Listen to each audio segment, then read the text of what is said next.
Hello coaches. Well, I felt the need to do a short video here to help out some coaches who are having or had some difficulty with ordering their field covers from bannerbuzz.com, and the difficulty is in incompatible file formats.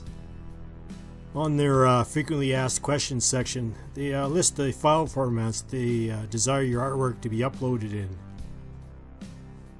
Inkscape, as you know, uses scalable vector graphics, or SVG as they're known as, and while they mention vector graphics as being a compatible file on their site here, I can tell you from experience, because I just ordered a couple of field covers just recently, and they cannot seem to handle the SVG file type.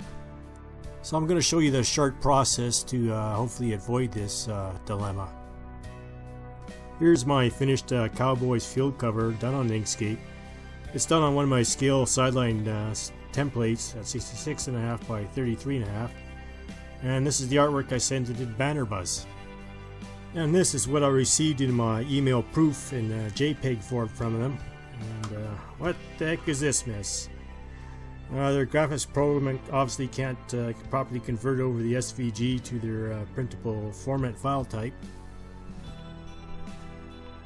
Now, I'm not a Cowboys fan at all, and this is what the real field should look like, but as a field cover, this just is not going to be acceptable.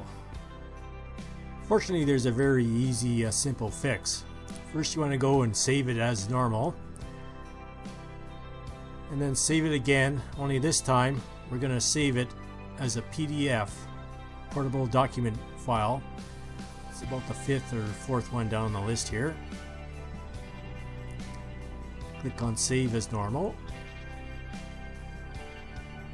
and in the DPI section there, I set mine at about 1200. It can't hurt anything to set it that high, and leave the other settings as shown on the screen here. And this is what the PDF should look like. It should be bang on to the SVG version. Here I'm using Adobe PDF Reader to view it. And if you want to double check that it's the right size, just click on print, and in this corner screen here it should list the proper document size, and it should match up with your Inkscape version.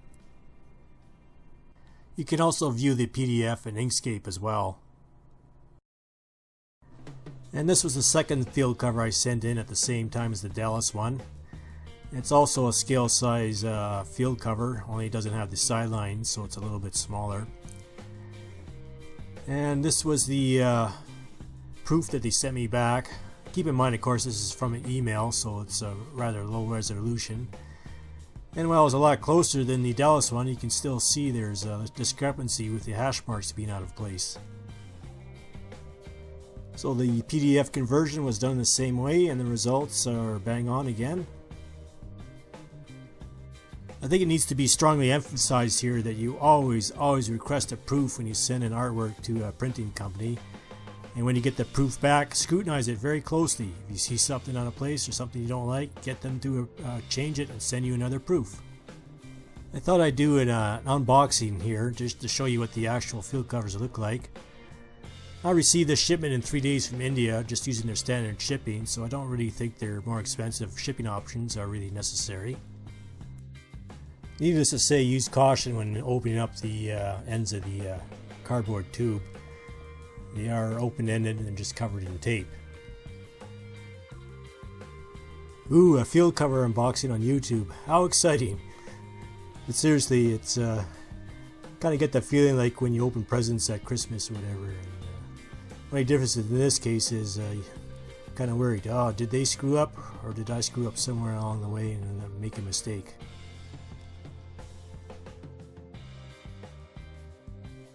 They certainly do pack it well. I've yet to ever receive one that's even remotely damaged.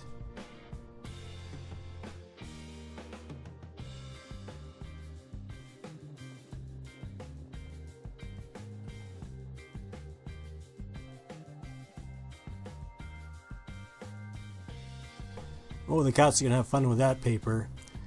I also had a third field cover done. However, this one is for an ice hockey game, table hockey game that I'm scratch building. This is actually the only artwork they got right the very first time, probably because it was such a simple design to it. The ice rink is actually the only cover that I had them put on the clear laminate. And I know I didn't recommend the laminate in my previous video, but I see they vastly improved their laminate from the last time I tried it, and kind of regret that I didn't get that applied on the two football field covers.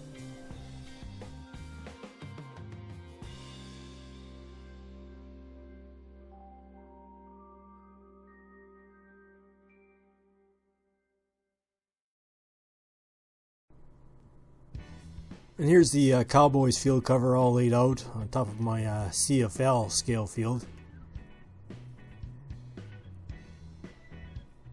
It's actually the first field cover that I've got printed with the full sideline. And even at that, you can see that a CFL field that's built at a scale field size is still Dorset.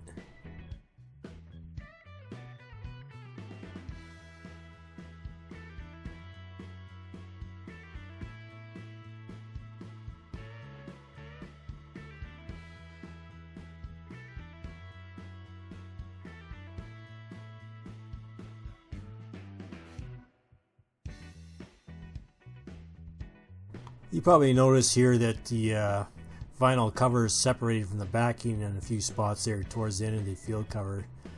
I haven't really found that to be much of an issue. You just have to be extra careful when you're peeling the back off that you don't get a pucker in it. But once you get the water and soap laid down there, it'll smooth right out. It's actually the first time I've seen my field cover grass texture up close, so to speak, in the flesh. Yeah, it was interesting to design that out on Photoshop. It's not the best grass I've ever seen, but it's not too bad at all. I thought before I flip over the Chicago Bears field cover and let you have a gander at it, I'd show you the rear backing paper. As you can see, there's a company name on it. And they're the guys that actually supply the raw vinyl cover for Banner Buzz.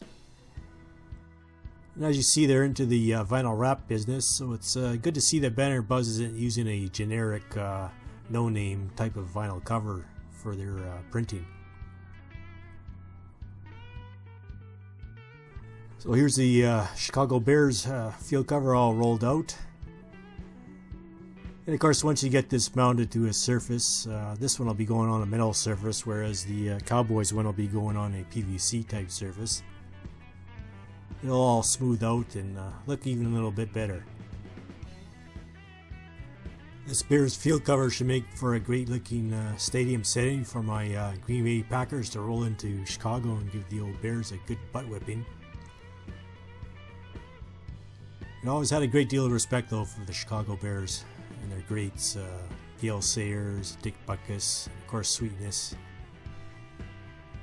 You know, other than Jamie Ellerby of the Fat 8 Conference YouTube channel, I haven't received very little feedback on my field cover templates, whether that be positive or negative comments.